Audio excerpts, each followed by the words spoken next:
January 6 convicts released after the Supreme Court takes up challenge of Fed's use of obstruction charges. At least 2 January 6 defendants got out from behind bars because the Supreme Court is reviewing the legitimacy of charging them with obstructing an official proceeding. Let's talk obstruction of an official proceeding. Can you arrest somebody and throw them in jail and then just leave them there without charges or due process? Well, they did that in Wayne County for the dude we had on the show about a year and a half ago. Yeah.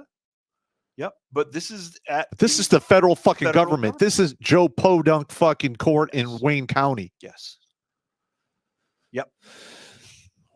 I'm starting to get spun up here, man. We're going to get spun up again. Oh, my God. All right. Prosecutors have charged more than 300 of nearly 1,000 January 6 defendants with violating the obstruction statute. At least 152 people were convicted or pleaded guilty to obstructing the official proceeding. More than 100 have been sentenced. The proceeding they're talking about is the inauguration of Biden to the presidency. It didn't obstruct that. They could have carried it out. The people did not storm that portion of the Capitol building. On January 10th, a small handful got through. The shaman got through with his video crew. And the one Air Force sergeant and the one Air Force executed. Sergeant. Yeah. On January 10th, U.S. District Judge Amit Mehta ordered the release of Thomas Adams, who was convicted of obstructing an official proceeding while the Supreme Court reviewed the issue. Most of these people are being held without bail, without a trial, without charges, without any due process at all. There are people who have been held for 2 years now. It's actually a little bit more than 2 years. Yeah. And some of these guys they haven't been charged. Yeah. They haven't been arraigned, yeah, but they're rotting in solitary confinement. Yep. That is the word that I have been told. Yes. I would like to see that in writing. If anyone can find that, email us the links to redonkulous12@gmail.com. There's a lot of evidence that they have been abused by the prison staff as well. Yeah. The judge reasoned that Adams wouldn't flee the country and it was possible the Supreme Court would side with Mr. Fisher, which would also vacate Adams' conviction. The Supreme Court decision to review Fisher means, at a minimum, this case poses a close question. So what's happening here is they're saying that the FBI, the federal government, the FBI, is misusing the obstruction charge just to keep people in prison, which we pretty much know is going on. None of these cases are being released in the media really with any reliability at all. Maybe they are, but since the media has been paid for, they're not covering it. It's the angle with which they're covering it as well, which is what we went over tonight. Yes. The media is painting these people as criminals who are getting off. They're getting off. You don't know how fortunate you are that they were letting you go. Not that I'm angry about what are you going to do? Any of this stuff at all. And NBC News is not much better. Appeals court tosses January 6th sentence and ruling that could affect more than 100 cases. Ruling by a 3-judge panel raises the possibility that more than 100 defendants resentenced over their role in the attack on the Capitol building. Again, the crowd high. We can take this building. We didn't. Yeah, like there's easily 50,000 people. Look, the same stock photo. Yeah. That's interesting. Well, it's almost as if the NBC News, the ABC News, and the API all get their news from a single source. Yeah, the 30-pound brain that signs their checks. I love the YouTube video where you get 40 different stations across the nation all saying precisely the same thing. Yeah. That's not suspicious at all. Not suspicious at all. Federal appeals court on Friday tossed out a portion of a January 6th defendant's sentence that could affect more than 100 other cases related to the 2021 attack. The ruling by a 3-judge panel looked at a lower court's enhanced sentencing of a defendant over substantial interference with the administration of justice on the day Congress was certifying Biden's victory. So it wasn't the inauguration, it was just the certification of the victory. Yep. The appeals court ruled that the administration of justice does not encompass Congress's role in the electoral certification process. What they're saying is Congress isn't playing a role in the act of justice when they certify an election, which makes perfect sense. Correct. The ruling potentially opens the door to the resentencing of January 6 defendants who were hit with similar sentences to that of Larry Brock, who appealed his case to the Washington court. The panel upheld Brock's conviction over all. So there's over 100 people at least that are being held on specious charges. This is straight up Bolshevik NKVD monkey business. This is it's 100% KGB. I mean, that's how that.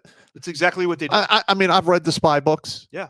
Okay, that's the one. Number two, I've talked to a lot of people who came from actual USSR before it went under. Yep. And I mean, you want to talk about a government having absolute authority over everything in your life. That's what's happening in China now, and it used to be in the USSR. I don't know how Russia is now.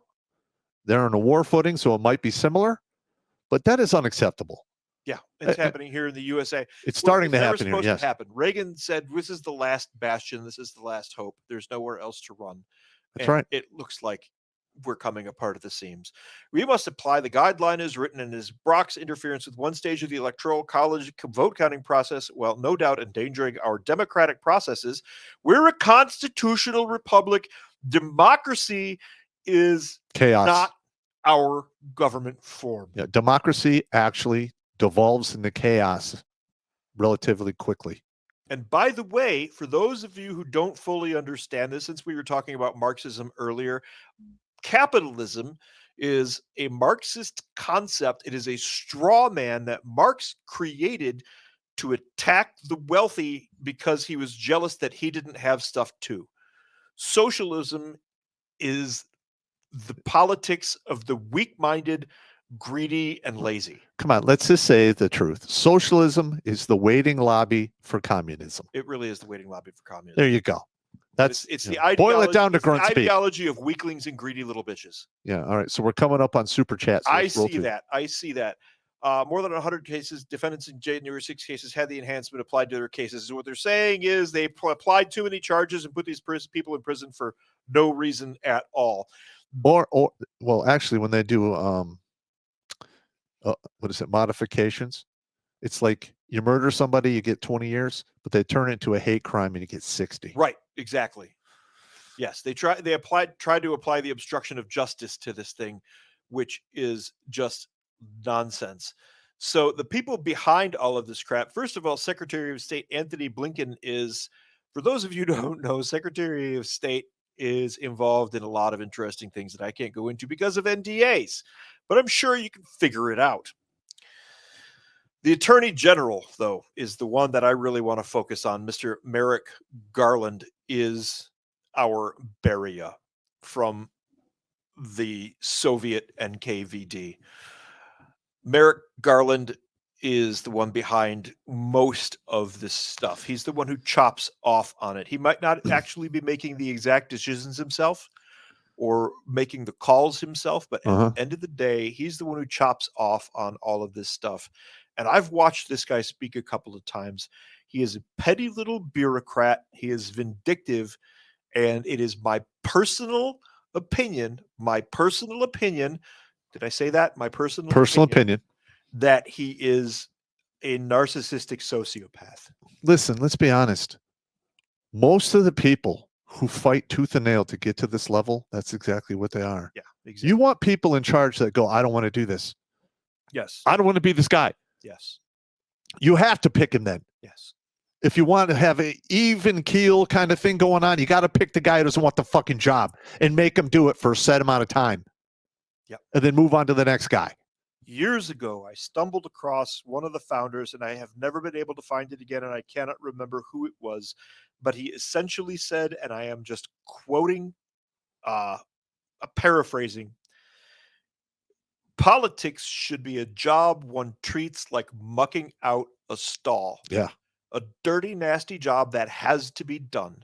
Yep. And when you have done your time, you return to your normal, civilized life. And you hand the shit shovel to the next guy. It is not meant to be a class, and it has become a ruling class in the United States of America. Absolutely correct. That needs to stop. Right now. Holy shit. Yeah. We have the court of Louis the Sun King. Right, hang on. Let Jimmy talk. I was going to say it's quite fascinating that we have all of these politicians that have been in for 5, 10, hell, 20, 30 years on a salary of what is it, like $174,000 or It something like that? varies between 175 and like 300K. Yeah. And they are worth 80s. Biden's been around since 1991. Yep. yeah, and they're multimillionaires. Yes, correct. All of them. How does I that don't I don't care how well you do your job as a representative of our government. You do not become that rich off of a government salary. No, you don't. No. Just look at, I'm just saying, if you're curious, check out Unusual Whales on Twitter. They post quite a bit of information about Nancy Pelosi's stock trades. So Yeah. I'm not a money guy. I'm not a stock trader or anything like that. But I'm just saying, if you guys want to make some money, follow the Nancy Pelosi trade. Fortunately for you, I am. There you go.